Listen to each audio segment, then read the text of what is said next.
जी, तो क्वेश्चन की प्रैक्टिस करना काफी ज्यादा जरूरी है आप लोगों के लिए। पहले कंसेप्ट बनाएं और कंसेप्ट बनाने के बाद में अगर क्वेश्चन की प्रैक्टिस नहीं कर रहे हैं तो अधूरा काम कर रहे हैं आप लोग।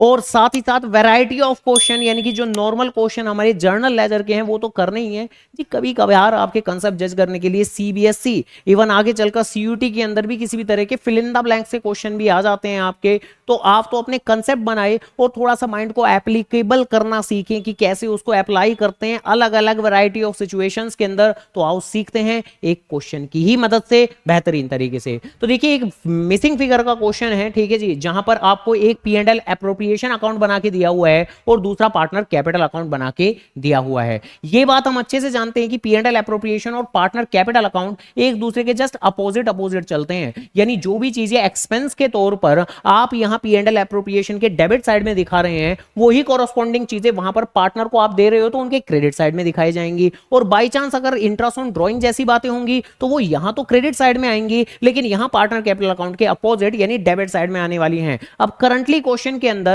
क्या क्या नाम है जी हमारे, तो एक नाम है इंट्रासोन कैपिटल जो आपको वहां पर भी ट्रेस हो रहा है इंट्रासोन कैपिटल। दूसरा नाम आपका यहां पर नजर आ रहा है हमें पार्टनर का कमीशन और यही सेम नाम आपको यहां पर भी नजर आ रहा है पार्टनर कमीशन। हालांकि तीसरा नाम इन्होंने यहां पर मिसिंग किया हुआ है, डॉट डॉट डॉट डाला हुआ है, लेकिन तीसरा नाम हमें वहां पर तो नजर आ रहा है जो कि है सैलरी। जिस चीज की मदद से सबसे पहले तो यही कंक्लूजन निकाल सकते हो आप कि ये जो पर्टिकुलर बैलेंसिंग फिगर रहेगी इसको तो आप पार्टनर सैलरी का ही नाम दे देंगे। ठीक है जी, ओके। एंड देन इसी ही कंसेप्ट को होल्ड करते हुए यहां पर आपको आईओसी इंट्रासोन कैपिटल कितना नजर आ रहा है, 1000 रुपए, 800 और 200 रुपए। तो यही सेम बात पक्की बात है कि यहां पर आएगी आपकी 1000 रुपए, 800 रुपए और 200 रुपए। तो लो जी हमारी ये वाली बैलेंसिंग फिगर तो ऐसे ही हो गई हमारी। देन इसके बाद में पार्टनर सैलरी जो हमने वहां से देखकर लिखी थी यहां हमें नजर आ रहा है कि पार्टनर सैलरी सिर्फ और सिर्फ आशा और निशा में नहीं है, सिर्फ कविता के ही कॉलम में नजर आ रही है। तो टेक्निकली इसे अगर अच्छी तरीके से लिखना है तो पार्टनर सैलरी के बजाय अगर आप कविता सैलरी लिखें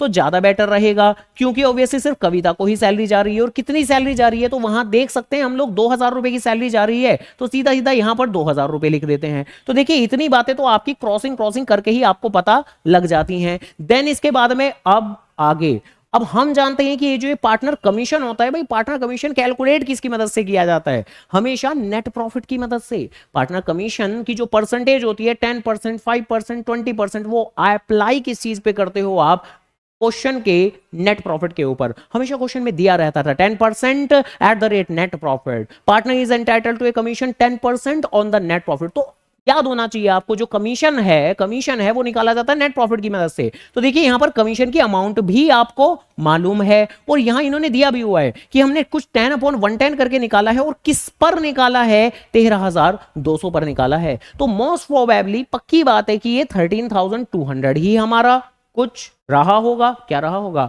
नेट प्रॉफिट रहा होगा। हालांकि अब यहां पर थोड़ा सा ग्लिच है। कैसा ग्लिच है कि निकाला तो जाता है वो नेट प्रॉफिट के बेसिस पे, लेकिन कई बार आप net profit after IOC after partner salary पे भी तो करते हैं, और जबकि यहां पर नेट प्रॉफिट की फाइनल जो नीचे अमाउंट रिफ्लेक्ट हो रही है टोटल में तो वो 17200 हो रही है। जिस हिसाब से फिर तो हमें समझ में आ गया कि जी नेट प्रॉफिट हमारा पक्की बात है, क्योंकि यहां पर कोई और तो फिगर है नहीं इंट्रासोन ड्रॉइंग की, तो ये 17200 ही मेरा नेट प्रॉफिट होगा। अब अगर मैं बाद में कंक्लूड करूं कि भाई यहां 17200 तो यहां 13200 पे क्यों कर रहे हैं कैलकुलेट, तो शायद जो पार्टनर को आप कमीशन दे रहे होगे वो आफ्टर आईओसी और आफ्टर सैलरी दे रहे होगे, यानी आफ्टर ऑल एक्सपेंसेस दे रहे होगे। जब जैसे ही अगर आप आईओसी का और पार्टनर सैलरी का 4000 का खर्चा माइनस करेंगे तो 17200 में से 4000 माइनस करके 13200 ही तो आएगा। तो बेसिकली अगर बाई चांस यहां पर भी ये मिसिंग कर देते 17200 ना देते तो आप एज्यूम कर लेते कि ठीक है जी ओके हम 13200 को ही नेट प्रॉफिट मान लेते हैं, 13200 यहां पर दिखा देते। बट फिलहाल के लिए तो ये पर्टिकुलर फिगर मुझे मालूम थी, तो उससे हमने कंक्लूड किया कि ठीक है हमारा जो पार्टनर कमीशन निकला होगा वो आफ्टर आईओसी आफ्टर सैलरी के बाद ही निकला होगा। तो ये हमारे फाइनल वर्डिक्ट निकल के आते हैं। देन इसके बाद में ऑब्वियसली बैलेंसिंग फिगर निकालेंगे हम लोग, जो कि कितने निकल के आएगी,